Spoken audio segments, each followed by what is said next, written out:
Ever find yourself thinking something's just impossible to measure? Like, how could you ever measure, I don't know, ROI of happiness in the workplace? Sounds crazy, right? Yeah, it does.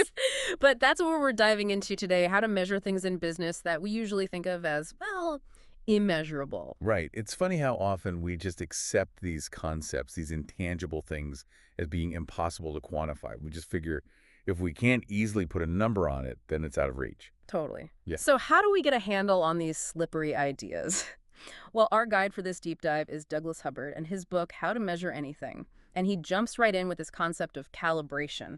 Ever heard of it? Oh, yeah. Calibration's all about how good we are at judging what we think we know. Okay, I like where Right. this is going. Yeah. Hubbard lays out these simple-sounding questions in the book, like how fast could that record-breaking steam locomotive from 1938 go? Or what year was Shakespeare born? Just basic stuff. In general knowledge. Exactly. But Mhm. here's the thing. Most people are way too confident in their answers.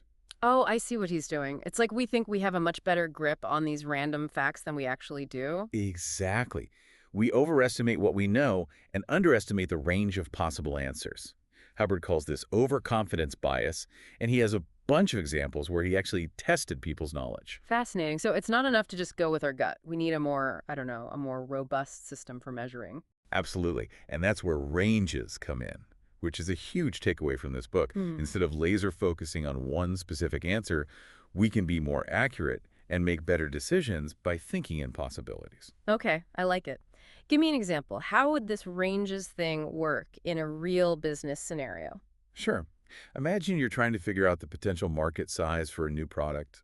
Always a tricky one. For sure. So instead of betting the farm on one single number you came up with, what if you defined a range? You could say something like, okay, we're 90% confident that the market size is somewhere between this number and that number.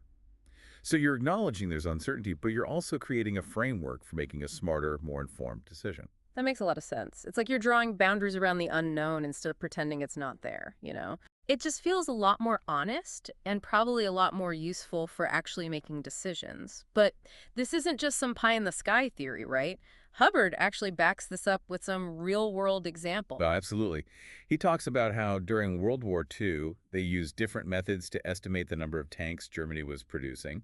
Some relied on traditional intelligence, while others used, get this, the serial numbers on captured tanks. Wait, hold on. They could figure out how many tanks the Germans were cranking out just by looking at serial It numbers. might sound crazy, but yeah. And it shows that even with limited information, you can get surprisingly accurate by applying this measurement mindset. That's wild. So we're seeing that even when things seem fuzzy or impossible to quantify at first glance, there are ways to get a handle on them. Absolutely. And that's just the tip of the iceberg. It's not just about measuring to have a bunch of numbers, though, right? We're trying to make tough decisions here. You got it. Yeah. And that's where understanding the cost of being wrong comes in. Hubbard talks about opportunity cost. Like, what are we missing out on by not having a clearer picture of what we're dealing with? Yeah, I've definitely had those moments where I made a decision based on like a hunch and it turned out to be totally wrong. And the cost of being wrong in those situations, ugh, it can be massive. No kidding. And that's why Hubbard talks about the expected value of information. Basically, it helps us figure out if it's actually worth the time and effort to gather more information before pulling the trigger on a decision. So, kind of weighing the benefits of having more info against how much effort it takes to get it makes sense to me. Are there like tools or methods we can use to actually do this? You bet. Hubbard's big on using visuals to show the value of information. It helps you see when gathering more data starts to become less valuable because you've already got enough to make a good call. Right, you don't want to get bogged down in data. I'm starting to think about that old saying, perfect is the enemy of good, you know? Huh.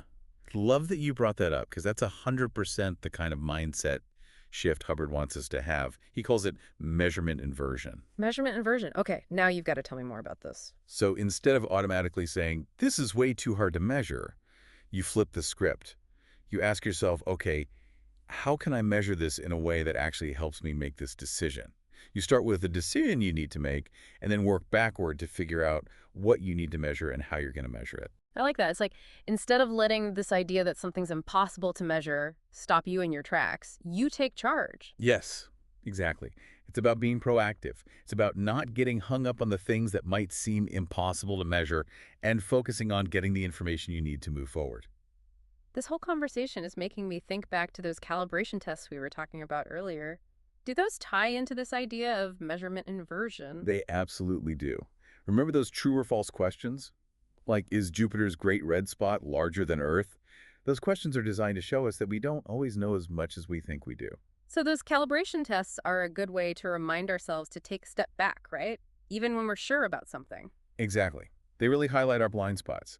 We might be surprised how often our intuition leads us astray. It's true. Sometimes I think the more I know, the more I realize I don't know. Huh? I hear that. But that's why this whole idea of measuring the immeasurable is so powerful, right? Yeah. It's not about being perfectly certain because, let's face it, that's rare in the real world. It's about embracing that uncertainty, making it part of the process, and using it to make smarter choices. So true. So as we wrap up our deep dive into how to measure anything, what's the one big thing you hope our listeners take away from this? Ooh, good question. I guess I'd say this. Next time you're facing a tough decision and that little voice in your head says, well, that's just impossible to measure, stop and challenge that assumption. Because chances are, with a little creative thinking, you can find a way to at least get a handle on it, even if it seems immeasurable at first. I love that. It's like Hubbard is giving us permission to be smart about uncertainty, not terrified by it. This has been a great deep dive, don't you think? Eye-opening, thought-provoking, and like we saw, surprisingly practical too. Who knows, maybe we'll all ace those calibration tests next time. I hope so. Until next time, everyone, keep exploring, keep questioning, and keep measuring what matters.